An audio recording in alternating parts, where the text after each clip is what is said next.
Welcome to the Tekno 410SL rear bumper reconstruction.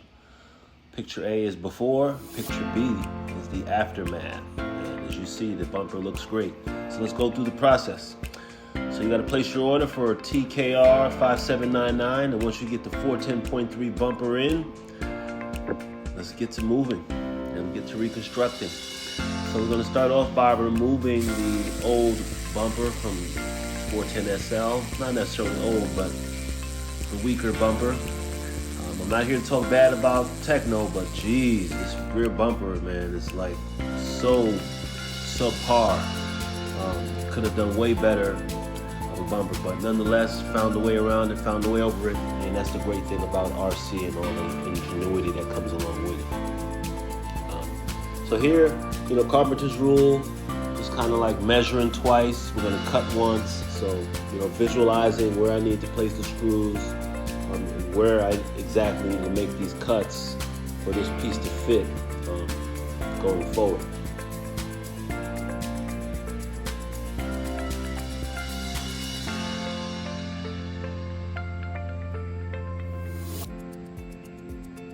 Lining up the holes, the screw holes, seeing how they'll fit. And once we have all of that done, let's get our rotary tool out and get to cutting. So if you don't have one of these Dremel tools, I get it. A serrated blade will work. It's going to require a little more elbow grease out of you, but definitely doable. Reciprocate, a saw, a jigsaw sort of works as well. So if you got any of those tools, have at it. Definitely works. You can get it done.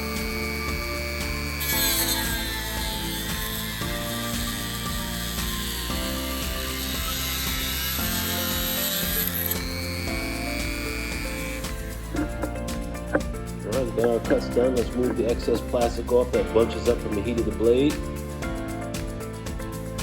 So we're going to be fitting and recycling the screws from the first bumper. Those holes have already been laid and played, and there's no reason to put new screws or put new holes, and so those holes are specifically designed for that particular bumper, and these holes match up just properly. So we're going to be using those again. Be mindful that this new bumper that we've just cut will have a little bit of movement at the bottom, and that's normal. As we remove some of the plastic, it definitely compromises the rigidity of the base, but it should be just fine. Tighten down good on the screws, and should be no problem.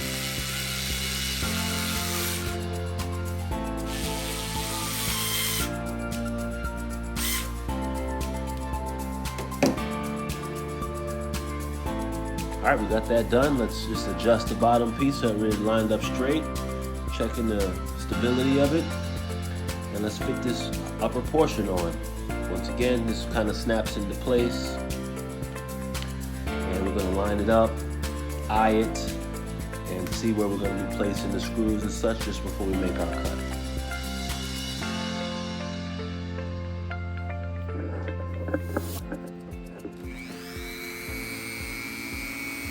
Remember, we don't want to cut too much plastic out of the middle, not a bunch, maybe about 4 millimeters worth, very small amount.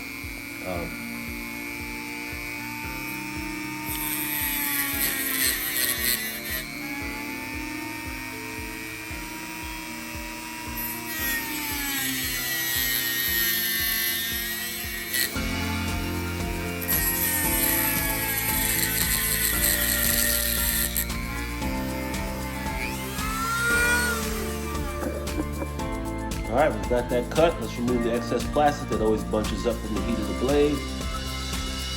This piece too will move just because we removed some of the plastic, as I explained earlier.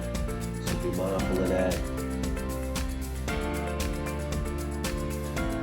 Now in the shock tower, there are already 2 pre-drilled holes.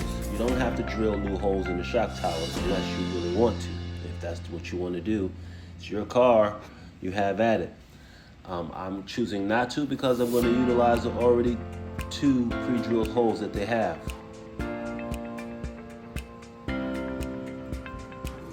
Here we're going to be fixing our nut on the end of the screw.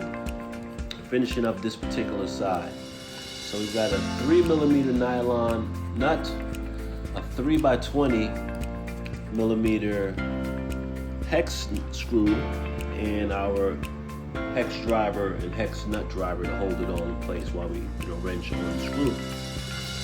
The hole is big enough that if you don't use a washer, the hex nut can get lost in the hole a little bit, making it harder for you to use your hex driver nut driver to hold the nut. So get the screw, and the bumper has holes already placed in it for you to be able to place the screw. So as I said before, there's no need to do any extra drilling of holes, as well as the shock tower. Just line them up, knock them down, put it in, and secondly, let's get our washer on.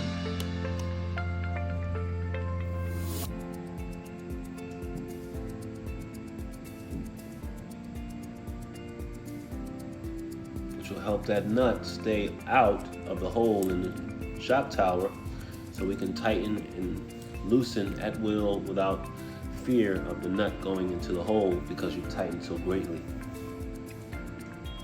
And we have our small 3mm hex nut. We're going to place that inside the hex driver, the 5.0 hex driver, and we're using that 2.0 hex screwdriver. And here we want to tighten down good and firm. You don't want any movement of the shock tower up against, the bumper up against the shock tower at all.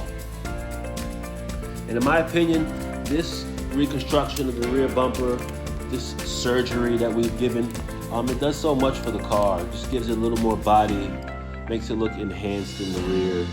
It's like a BBL almost, but definitely helps the rear out, takes up space, and it just looks way better, in my personal opinion.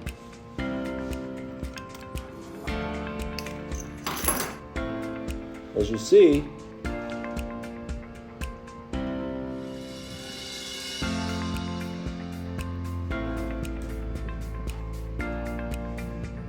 holes are made,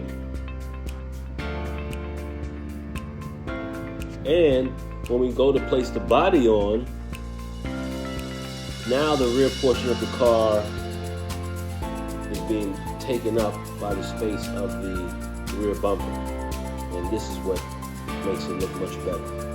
So I'd like to thank you guys for joining me. Remember, bash hard, bash often, and most importantly, bash safe. Until next time, guys.